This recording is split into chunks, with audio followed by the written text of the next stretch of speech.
Are you serious? Oh my god, baby.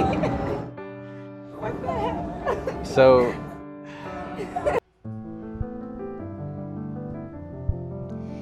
Yes, reka nizere ko umeze neza uri wose ukomeje gukurikira kandi ugakunda gahunda za Isibo TV.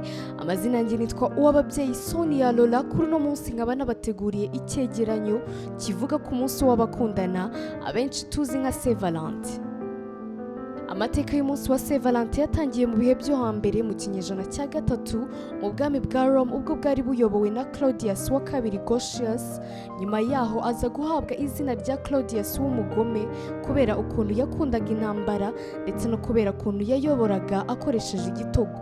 Igihe kimwe abasirikare bo mu bwami bwe bagiye mu ntambara baratsindwa bitewe n'uko abasirikare be bari bake ugereranyije n'abo bari bahanganye.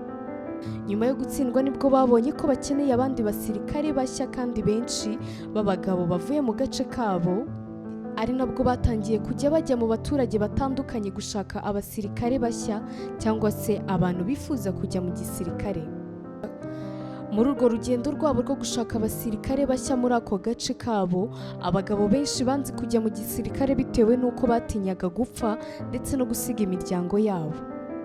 Iyo nkuru ntiyigeze yishimirwa n'umwami, bityo afata umwanzuro wo gushyiraho itegeko ry'uko nta muntu wemerewe gushaka cyangwa se kubana n'umugore muri ako gace yayoboragamo. Kuva ubwo batangiye kugenda bafunga abantu bose basangaga bari gukora ubukwe, ndetse n'aho bumvaga inkuru y'uko hari abagiye gushakana barazaga bagafunga umugabo cyangwa se uwo musore wari ugiye gushaka. Iryo tegeko ryakoreshejwe imyaka myinshi kuva ubwo ndetse nta muntu wigeze wifuza kutarikurikiza, bityo rero bituma abasore benshi bagaruka mu gisirikare kurwanira ubwami bwabo.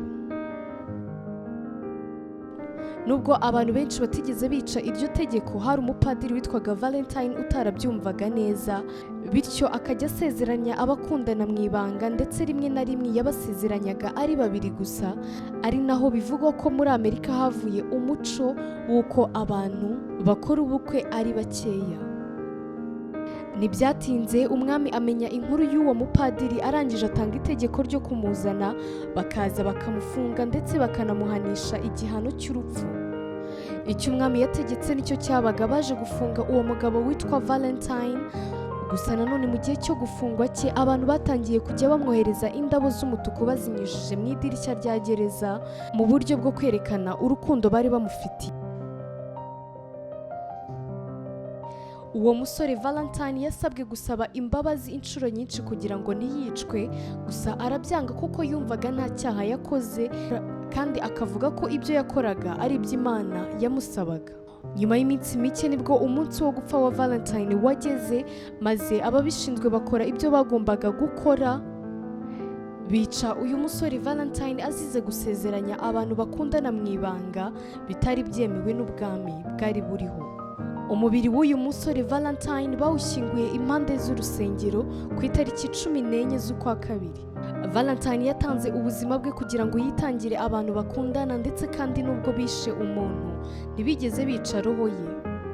Kuva ubwo nibwo abantu batangiye kujya baririmbira indirimbo z'urukundo, bakaziririmbira abakunzi babo kuri uwo munsi ndetse bakanabereka iby'urukundo bitandukanye. Umunsi wa Saint Valentin wajyaga wizihizwa kugeza mu kinyejana cya 14, nubwo bwose Valentine yitabye Imana mu mwaka wa 270 muri Common Era. Ikindi kintu wamenya nuko uyu musore Valentine yapfuye afite umukunzi, bari barahuye ari impumyi, gusa uyu musore aza gusengera uyu mukobwa, Imana imukorera igitangaza, umukobwa arahumuka. Iretiri ya mbere yakurikiraga iyo Valentine yandikiye umukunzi we mbere y'uko apfa yanditswe mu 1477.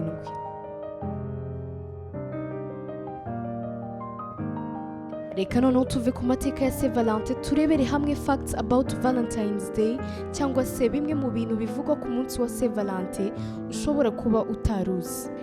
Ese wari uzi ko 25% y'abantu bafite amatungo badafite abakunzi baha amatungo yabo babana impano zo kuri Saint Valentin? Ku munsi wa Saint Valentin buri mwaka hoherezwa nibura biliyoni 8 z'imitima y'amamesaje ku bakundana.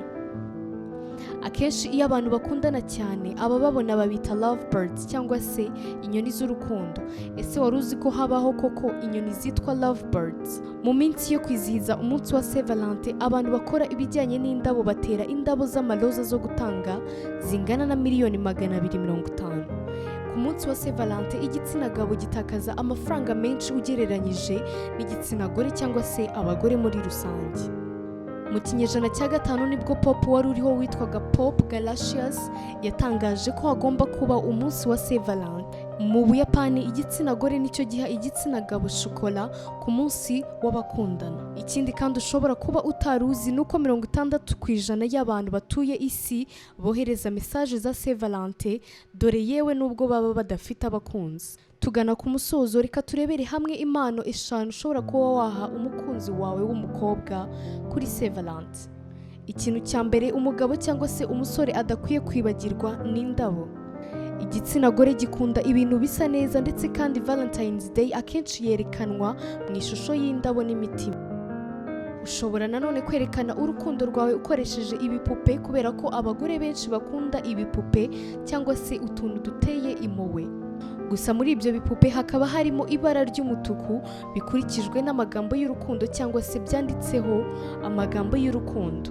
Mu gihe igitsina gore gikunda gusa neza, umukunzi wawe ushobora kuba wamugurira imitako yo ku mubiri izwi ku izina rya jewelry, harimo amashanete, ibikomo, amaherena cyangwa se amasaha. Yewe bibaye byiza ukaba wanamugurira imyambaro yo kwambara, harimo inkweto cyangwa se amakanzu yo guserukana. Icyo gihe azabona ko umwitayeho ndetse kandi witaye ku gusa neza kwe. Ikindi kintu wakorera umukobwa mukundana akishima cyane, wamukoreshereza ikarita iriho byibura ahantu 5 ho gusohokera, ukayimuha ukamubwira ko aho hantu hose muzajyana mu buryo bwo kwizihiza umunsi w'abakundana. Ikindi kintu cya nyuma ushobora kuba wakorera umukobwa mukundana akishima, since kandi abagabo batazwiho gutunganya ibyo kurya, ushobora kuba wategura inzu yawe ukayitegura neza ukoresheje amabara meza n'amabuje, ukamutungura ukamutekera, mugasangira ibya nimugoroba ahantu hasa neza kandi wateguye. Naho nimba uri umukobwa, impano ushobora guha umuhungu mukundana, ushobora kuba wamugurira PlayStations. Abantu benshi b'abagabo bakunda kuba bafite ibintu bahugiraho cyane, rero ama PlayStations yamufasha mu gihe cyo kuruhuka cye cyangwa se igihe yagize inshuti ze zimusura iwe mu rugo. Abagabo benshi bashobora kwita ku bintu byinshi bitandukanye ariko bakibagirwa iby'ingenzi birimo guhumura neza. Rero nk'umuntu mukundana ushobora kuba wamugurira ama perfumes cyangwa se imibavu ihumura neza, kugira ngo ahumure neza nk'umugabo ndetse kandi akomeze no gusa neza mu bantu. Ikindi kandi hari ama details menshi cyangwa se ibintu byinshi abagabo bibagirwa gukora, harimo uburyo bashobora kuba bakwita ku nzu zabo. Ubwo rero zimwe mu mpano ushobora kuba waha umukunzi wawe harimo no kuba wamugurira imitako yo gutaka mu nzu, harimo ama portraits cyangwa se amakadire yo kumanika mu nzu kugira ngo inzu ye ibashe kugaragara neza. Nanone kandi kugira ngo ugumane umusore mukundana cyangwa se umugabo mubana asa neza, ushobora kuba wamugurira imashini yogosha, kuko byamufasha ndetse bikanamugabanyiriza stress yo guhora ajya kwiyogoshesha muri salon. Ikindi, umugabo wawe ushobora kuba wamugurira imyambaro, harimo imyenda y'imbere nk'amasengeri n'amaboxer, cyangwa se imyenda isanzwe yo kwambara, harimo amapantaro cyangwa se amashati.